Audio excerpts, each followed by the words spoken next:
Thank you. I would like to officially invite Allison and Elisabeth to the stage.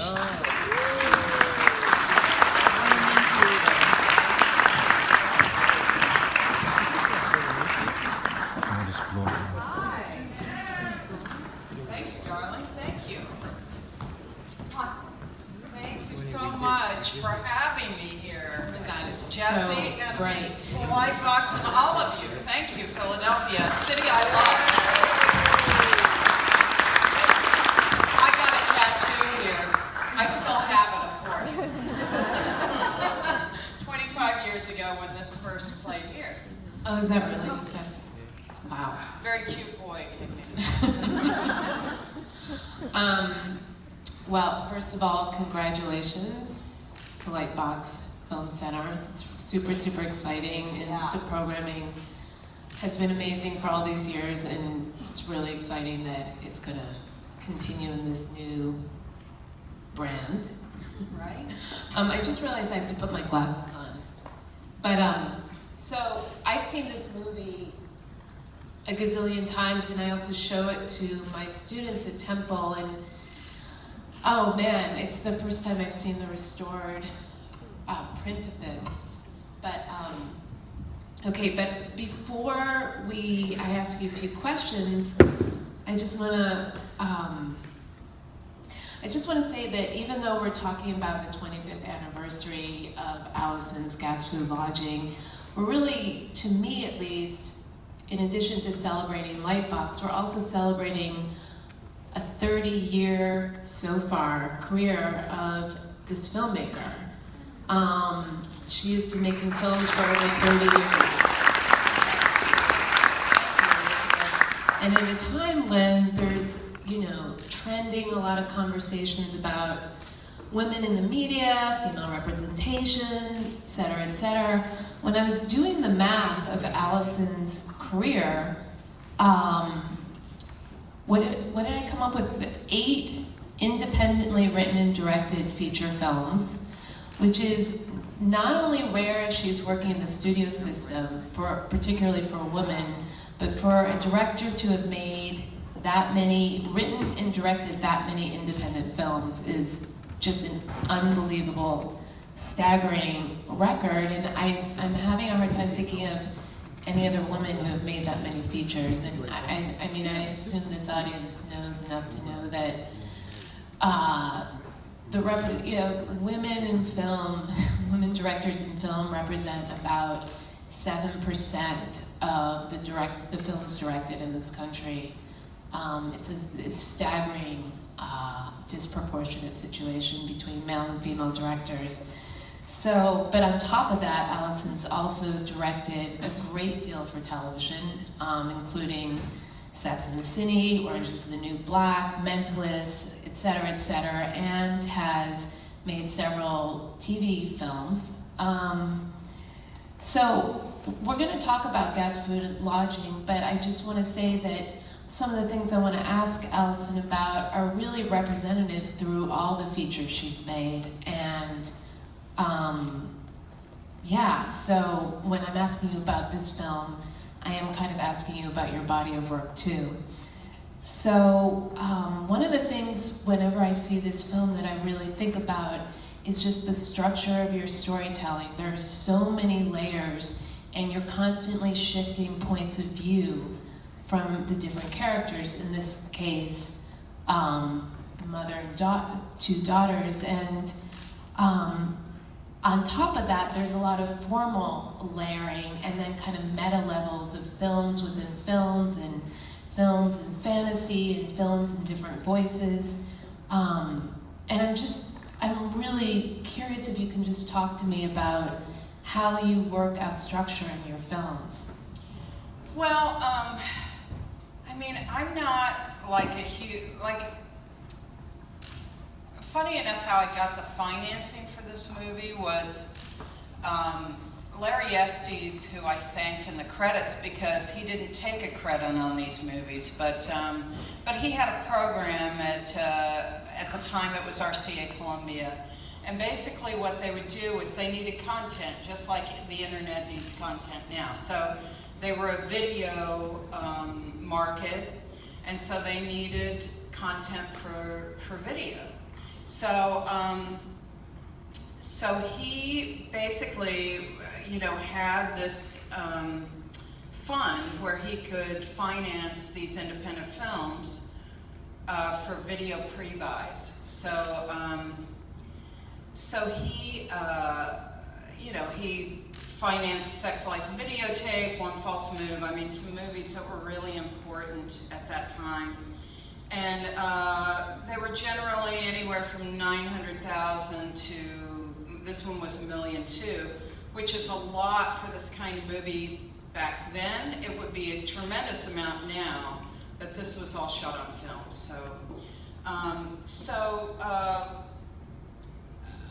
One of the things that happened was we had to go pitch to him in his office. He had already read the script, and he said, so I'm there with my producers, and then there's Larry and one young woman assistant sitting with him. And he says, well, I don't know, Allison, I read the script, I like it. He says, but you set us up for one thing, and then none of that happens. And I said, so I didn't know what to say about that, and I said, so I just started lying, basically. I was just rambling. So I was like, well, it's my experience that, women and men set goals differently. It's like, a man sets a goal, and then if he achieves that goal or doesn't, then it informs what he does next. Very important, the achievement of the goal, or, And I said, but women, we set goals too. But by the time we get there, so much has happened, and we've accumulated so much more knowledge and experience and this and that, that it doesn't even matter anymore. And I was just, just running. And my producers are looking at me like, oh my God, we're like sunk. And this girl was going, yeah. I'm like, stay with me, sister, just stay with me here. So then I looked at Larry Estes, and he's looking about like Jay Mascis there at the end. He's like, and then I said, I'm sorry, I'm rambling. And he goes, no, it's fine. What do I know about women? And then he goes, okay, now you get me a budget, and my producers are like, oh my God, Allison just with that bullshit just got us financing. So, but I came to believe that this really is actually true. I mean, I'm more compelled by films that have a very loose narrative.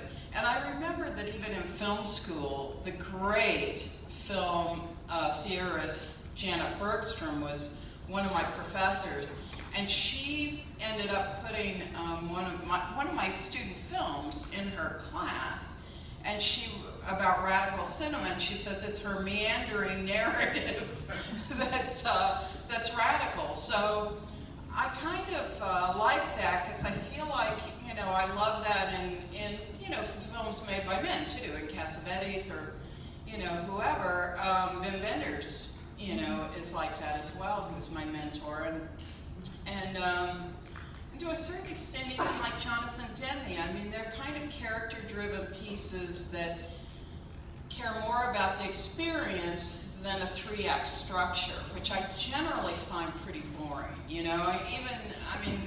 I like things to be sloppy. If they're going to be 3-act structure, then I want it to be a little messed up. Even in my old classic Hollywood, I don't even think that Casablanca really delivers on the 3-act structure, So even movies like that from the classic period, I think, I like the messy narrative.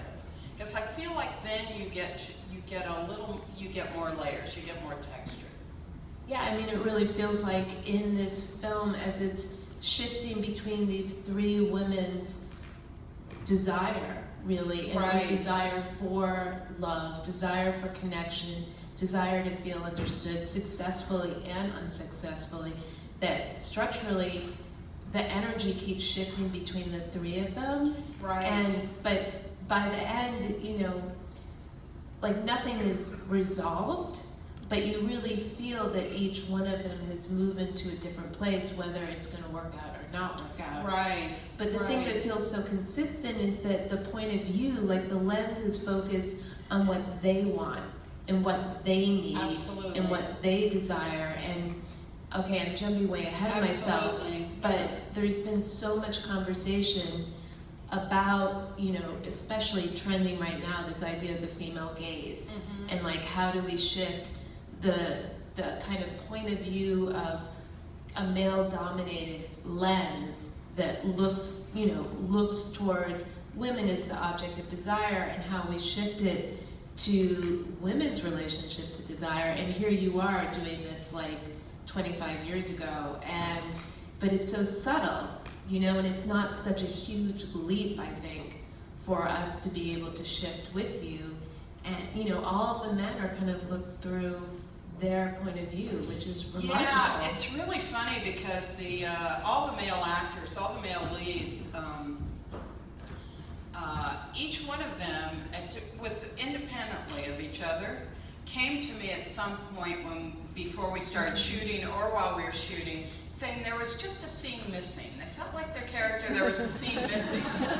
And the scene was when he takes charge and tells her, put down that pizza, I love you, or, you know, whatever. You know, and saves the day. And I was like, why do they keep coming to me with this? And then I was like, oh, that's what they're doing. I go, oh no, you don't have to do that in this movie. You just relax. They got it. They got this. It's going to be fine. And it is fine. I mean, they're good characters, right? The men are good characters. I never had any man tell me, well, I think that Hamlet was, you know, really underdeveloped. Yeah. I mean, people like him, right?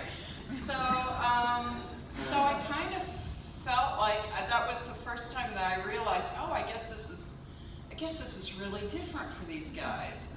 But yeah, it is kind of, I mean, it is the great taboo is female desire, because, you know, I would look at these scripts often. I mean, I still do. I'll get scripts and I'll be like, what is this? What kind of woman is this? Or you see a movie and you just go, who is that? Does that woman really exist?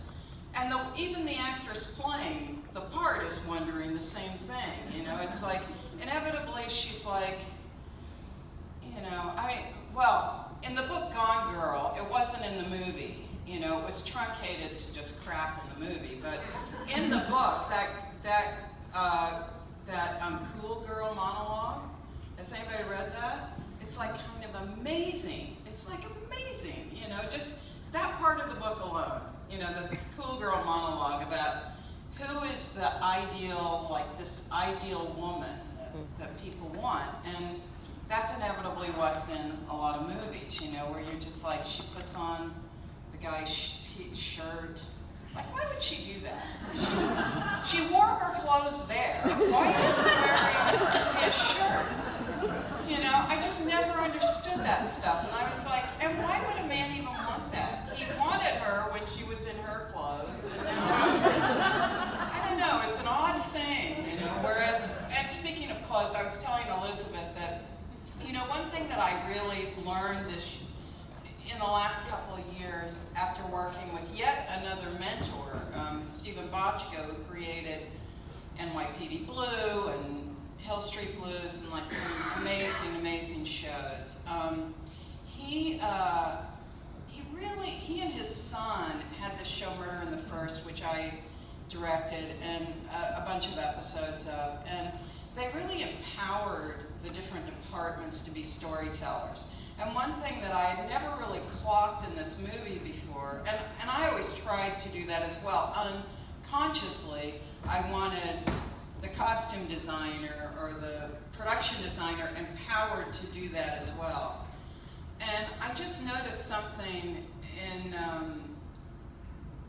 in the movie tonight that Shade's clothes, after she's become lovers with Javier, her clothes are now, they're still vintage and still her style, but they're Mexican, you know, like she's got like a little Mexican necklace and she's got a little Guatemalan skirt, and you know, it's kind of like she's taken a little bit of his influence, but that's my costume designer telling the character's story with clothes, you know. So I do find that in more successful stuff, if everybody's empowered to tell the same story, boy, you really have texture. Again, this kind of layer and texture to the storytelling. Yeah, and when I was looking at your credits, not to stay on this whole woman thing, but so many of your principal your principal crew were women. We did have a lot of women. It was kind of amazing. I mean, I had a female costume designer. I had a female editor who was, by the way, let me tell you a little thing about that.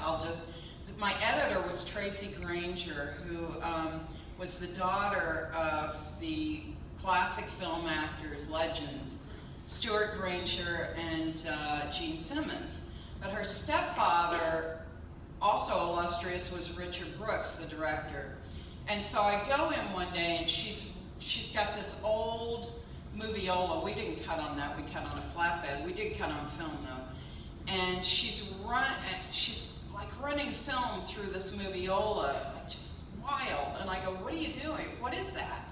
And she says, oh, that's the Elvia Rivero movies. And I go, what are you doing? She says, I'm fucking them up.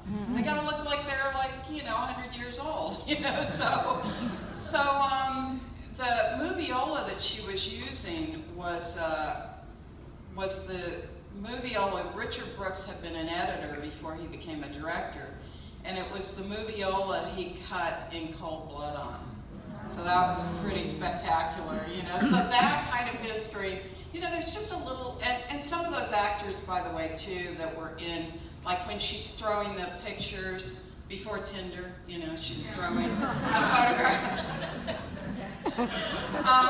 Her parents were these classic Mexican stars. So there was a lot. The whole production design department was women, and yeah.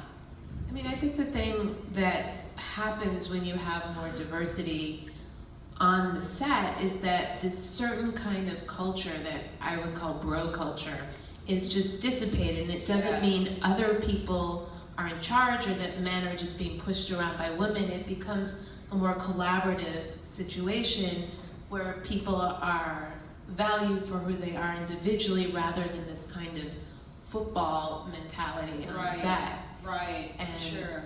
But anyway, I want to ask another question that, often, I read a ton of interviews and stuff in the last few days with you, and also a lot of reviews of your work, and one of the things that always comes up with you and many women filmmakers is that their films are very personal. And that they're very much about female experience. And I think that's true, but I also think it's a way to really minimize all the other things that are going on in the films. And one of the things, looking back at your films like Mi Vida Loca or Grace of My Heart or Things Under the Sun, is that there's a lot of politics behind them too. Like, you're not only talking about women's experience, they're all talking about class. They're all talking about race. They're all talking about kind of breaking down stereotypes and assumptions of who people are, of our expectations of what's going to happen with the character, and then really kind of in really quiet ways bringing up what's going on in the culture immediately, like women in the 90s, or AIDS, or racism, or bigotry, etc. So I wanted to know that in interviews you're asked less about that, so I wanted you to talk about that. Yeah, it's funny because it's very conscious too. It's very conscious.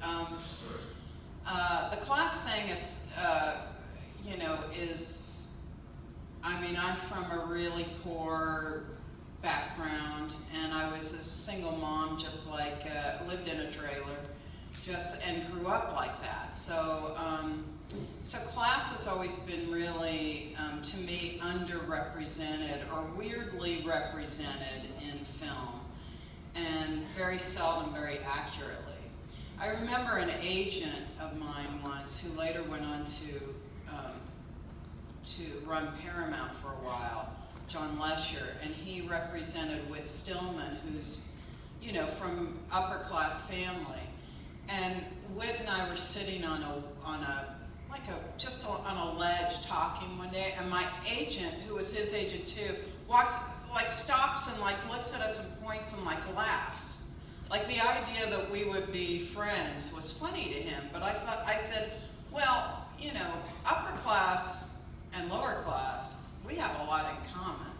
You know, we have a lot in common. First of all, we know there's a class system. You know, so we're really well aware of it. You know, so it's kind of interesting to me, that kind of dichotomy. You know, whereas the middle class is always kind of something a little more mysterious to me, even though that's generally who my friends were. You know, growing up, we're middle class kids, but. So class is important to me. Single moms are very important to me, and then with that, different groups of people. You know, I'm interested in. Well, of course, Mexicans are in my films a lot. We have a lot of Latinos in my family. My sisters. My half-sister is half Colombian, and I don't know, we just have a lot. My granddaughter's half Mexican, you know, it's just, we have a lot of Mexicans. My son is Mexican, you know, because I adopted him after shooting Mi Vida Loca, and his mother passed away. So I don't know, there's just a lot to it like that for me, and I like to twist. In Mi Vida Loca, I deliberately, you know, I made that film because I wanted to know what was up with those gang girls. They were Mexican gang girls, they were really scary, and I wanted to know what was going on in their heads. And so that was, I don't know, for me it's a way to get to know people, maybe. And then I feel like things get richer, you know.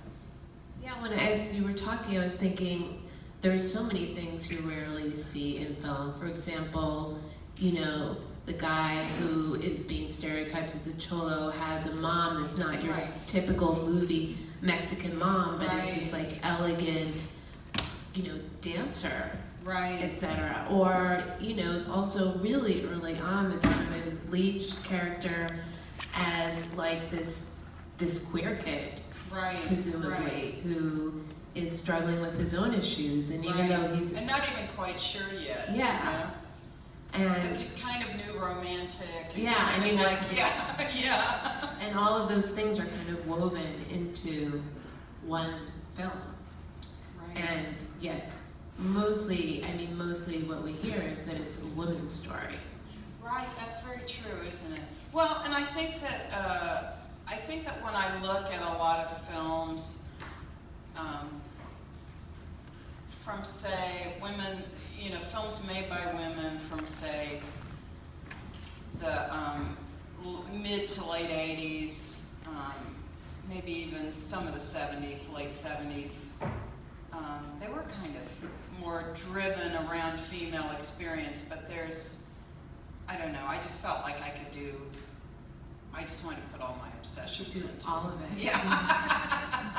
Okay, well, I have a feeling that there are filmmakers in the house. Is that the case? Are there any? Is that a yes? Yeah. Okay. Yeah. Well, this is for you. You know, you've been making films for 30 years, and obviously the industry, film culture, television culture, you know, digital culture, everything has pretty much transformed, just like you've talked about in the music industry. And I'm interested in, you know, having just made my first feature, which practically broke my back, which was made for almost a third of yours, from a long time ago.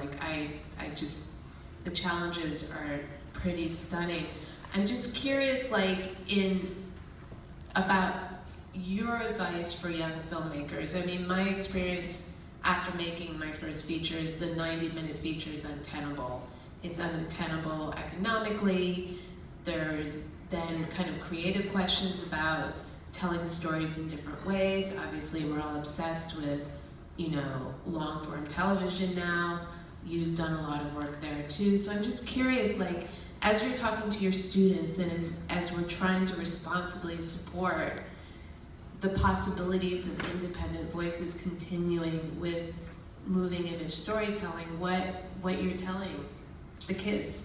Well, I would say, I mean, look, you know, it was kind of amazing. In New York, earlier this week, I was with Brooke Adams, and we were talking about how, oh my God, we just got to do whatever we wanted, really. I mean, Brooke being the mom in GAS FRROD LODGING. And we just kind of, you know, we had a kind of freedom back then that I don't know you always achieve anymore. Or you have your, you know, it's constantly a struggle. Now TV, I will tell you right now, you will not have freedom in TV. You know, I mean, when I go direct episodic, I'm serving the creator of the show. You know, I'm not doing this. None of my obsessions are going to get in there. And it wouldn't be appropriate anyways. But even if it's your show, there is so much interference. It's kind of unbelievable. So if you want to do this kind of thing, where it's really personal and it's like your thing, you got to do it. You know, you got to get the money, and you're going to get a lot less than what you want and a lot less than what you need. So you're going to have to come up with creative solutions. And then you're just going to have to stick to your guns. I mean, you're going to have to hire the right people and keep the right people around you, and you got to listen to those people, because you really can't make this stuff. At some point you get lost, don't you? At some point you're just like, you know, I don't even know what I'm doing anymore, you know, in the editing room. Not when you're shooting, but in the editing room. And you really just, you know, you need somebody that you trust, that knows your work, that knows you, and that can keep you on track. Hopefully that's your producer, or your lover, or whoever, you know, but that's got to be somebody, or maybe it's the same person. Actually, the person who should be your lover once you start making movies is a restorationist, because didn't that print look good? Glad I dated the guy who restored it. So you gotta have at least one of those. But yeah, I would say, and then I would say that even before you start, you know, you need to take risk emotionally. You need to fall in love. You need to get your heart broken. You need to walk through the fire of all of that, and then just, you know, kill them off in the movie, you know. But seriously, I do think that you know, personal experience and personal risk is going to make your work better. I mean, just that's how I feel. And I've seen that even with people that are not personal filmmakers. I had a friend who's a very, very well-known filmmaker, and he had one of the crappiest years about 12 years ago of anybody I know, 15 years ago. You know, he had an illness, there was cheating in the marriage, there was all this stuff, you know. And so I said, wow, what's your work gonna be like after this? And he was like, oh no, that won't affect it. But it actually did, you know, so, and it affected in a great way. And now we've had 15 more years of his work. So, you know, I think that, that even, no matter what, I think that the personal risk informs your work. I can't not believe that. Do you feel like when you think about the economics of filmmaking, of the independent feature, of exhibition, distribution, financing, of this just model of the 90-minute film, or, you know, the feature film, do you think that's still relevant? I'm just I curious don't. about that. Yeah, right now. I actually don't. And so I would say that you can also have freedom. You know, you can have freedom with crowdfunding. My God, you know, you can definitely have freedom there. You can make your film, and you can have freedom with web series and stuff like that. So, and I don't understand why we still have the 90-minute, 2-hour kind of film, because it all ends up on our devices anyway, so who cares? You know, it used to be, because we all anticipated, I mean, mine being the last generation, where we shot on film, we cut on film, and we expected to screen theatrically on film, and to screen theatrically, period. I mean, I went to Sundance with my daughter, who's the little hippie girl at the end there. She's now this fabulous music supervisor, really great, really great. She liked our picture on Instagram, by the way, says hi. But she, I went to Sundance with her. It was kind of fun, because she had 3 movies there, you know, that she worked on. And I had nothing there, so I just went to tag along with her for a change.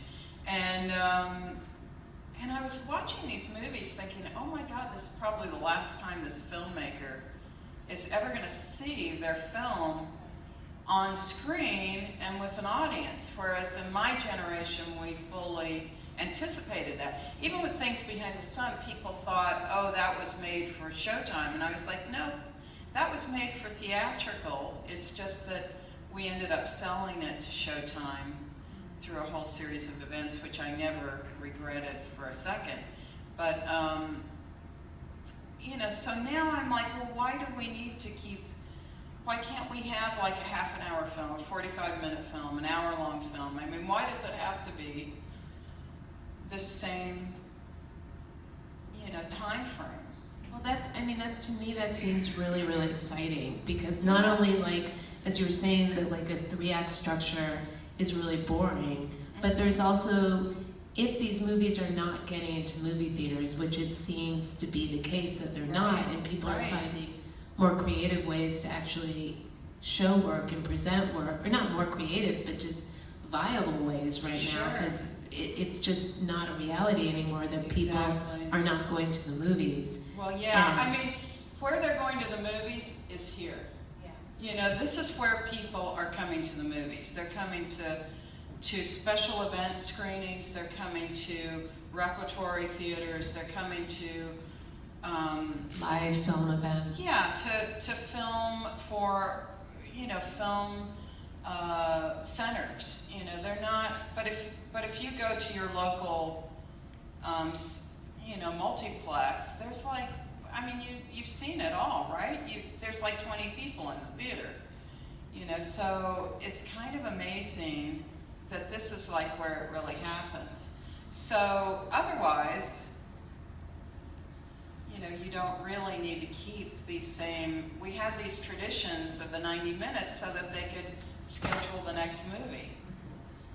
Yeah, I mean, and I'm not to go full circle and just pat Lightbox on the head, but that is one of the amazing things about Arthouse Cinema, is that they can book avant-garde film, they can put experimental films with a narrative film, or have series of shorts with that, or have some kind of live cinema event. And I guess in terms of trying to create hope for new generations of filmmakers, it's that wide range of types of work that are possible. That's right. So we need to end soon, right? So I'll just ask you one more question, which I actually find annoying when I'm asked, when people ask me what I'm doing next after I've made something. You just made another movie. You're like, I'm going to rest. I'm going to like try to save every other part of my life that was destroyed while making this film.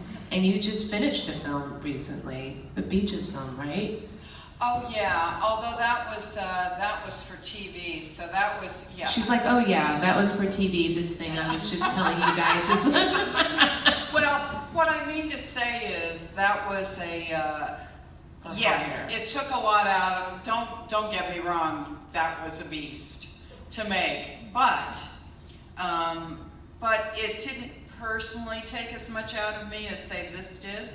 And it's also not quite as personally rewarding because I didn't write it, and it's a remake of the original Beaches, and it's, you know, it's really Lifetime's brand. It's not, I mean, there's definitely moments where I'm like, that's me.